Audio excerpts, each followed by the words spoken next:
তোমাদের সৌন্দর্য প্রকাশ করবে না, কোনো বেগানা পুরুষের সামনে তোমাদের সৌন্দর্য ফুটায় তুলবে না। কিন্তু দেখা যায় বর্তমান সমাজে ঘরের মধ্যে নারী থাকে, কাজের মেয়ের মতন যখন বাহিরে বের হয় মেকআপ করে সুন্দর সাজগোজ করে বাহিরে পার্লারে যাইয়া মেকআপ করে তারপরে শপিং করতে যায় কি যায় না? স্বামীর সামনে থাকে কাজের মেয়ের মতো, আর মামাতো ভাই, খালাতো ভাই, ফুফাতো ভাই যার সাথে দেখা দেওয়া ইসলাম হারাম করেছে তার সামনে সাজুগুজু করে এরপরে বের হয় কি হয় না? জোরে বলুন, হয় কি হয় না? এজন্য আল্লাহ পাক বলছেন তোমাদের জিনাত প্রকাশ করবা না কোনো বেগানা পুরুষের সামনে। যত ফিতনা হয় সমাজের ভিতরে, যত ধর্ষণ দেখবেন, ধর্ষণ কিন্তু কোনো খাস পর্দানিশী কোনো নারীর ধর্ষণ হয় না সহজে। যখন জিনাত শব্দের অর্থ হচ্ছে সৌন্দর্য, একজন নারীর পায়ের তলা থেকে মাথার তালু পর্যন্ত প্রতিটা জিনাতের অন্তর্ভুক্ত। জিনাত অর্থ হচ্ছে সৌন্দর্য। যখন কোন পুরুষ একজন নারীর পায়ের একটা অংশ দেখবে, একটা আঙুল দেখলো, দেখার পরে তার ইচ্ছা জাগবে, মনের খায়সাত জাগবে, আরেকটু দেখতে পারলে ভালো লাগতো।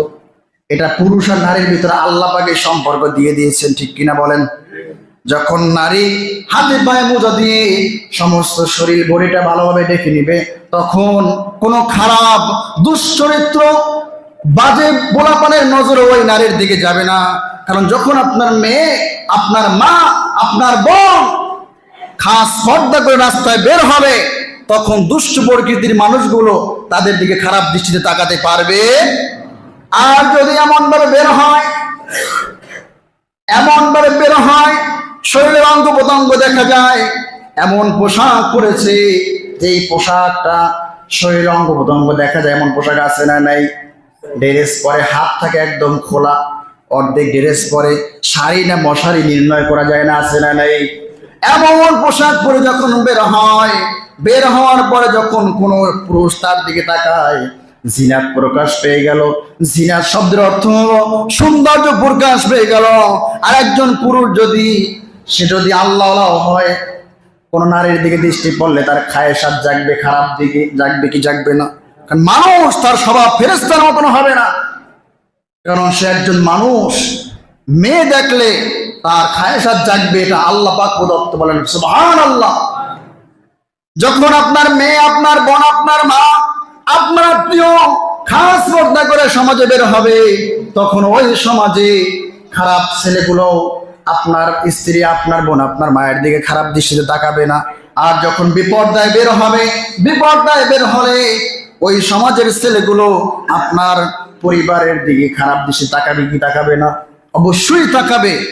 এমন অবস্থা হয়ে গেছে। আল্লাহ সুবহানাহু ওয়া তাআলা বলেছেন, আল্লাহ পাক রব্বুল আলামিন বলেন, ওয়ালিয়াদরিবনা বিখুমুরিহিন্না আলা জুয়ুবিহিন্না। যখন তোমরা বাহিরে বের হও, নারীদেরকে আল্লাহ বলছেন যখন বাহিরে বের হও তখন চাদর দিয়ে খুমুরিহিন্না আলা জুয়ুবিহিন্না, তোমাদের বক্ষকে ঢেকে রাখো। এমন কি বলা হয়েছে, মেয়ে যখন বাবার সামনে আসবে তখন মোটা চাদর পরে সামনে আসবে, মোটা কাপড় পেঁচাই আবৃত করে শরীরটাকে সামনে আসবে। বলেন আল্লাহু আকবার। কারণ বাবা সেও একজন পুরুষ, সেও কি বাবা হিসাব করার পূর্বে সে একজন পুরুষ, এটা মাথায় রাখতে হবে। এজন্য আল্লাহ রাসূলের কলিজার টুকরা ফাতেমা রাদিয়াল্লাহু তাআলা আনহা রাসূলের সামনে কখনোই ওন্নাবিহীন অবস্থায়, চাদর গায়ে সারা অবস্থায় সামনে যায় না। বলেন সুবহানাল্লাহ। সম্মানিত হাজিরিন, বর্তমান যুগে একটা ছেলে যদি রাস্তায় বের হয় আর যদি তার প্যান্টের চেন খোলা থাকে, যদি আপনি যদি তাকে বলেন, ও বাবা তোমার প্যান্টের চেন খোলা আছে, ছেলেটা লজ্জায় পড়ে চেনটা আটকায় নিবে কি নিবে না? আর যদি কোনো নারীকে বলেন, ও মা তোমার ওড়নাটা ভালোভাবে দিয়ে নাও, তোমার স্তনগুলো ভালোভাবে আবৃত করে নাও, শরীরটা ভালোভাবে ডেকে নাও, তখন একটাই কথা বলবে, মুরব্বী মানুষ হয়েও চরিত্র ঠিক করতে পারে নাই। ঠিক কিনা বলেন? সম্মানিত হাজির, এই জন্য সমাজের ভিতরে জিনা বন্ধ করার আইন করার পূর্বে 1 নম্বর শর্ত হলো আপনার ঘরের মেয়েকে আগে পর্দায় ঢোকানো, এমনিতেই জিনা বন্ধ হয়ে যাবে। আপনার স্ত্রীকে ভালোভাবে পর্দা করেন, এমনি জিনা বন্ধ হয়ে যাবে।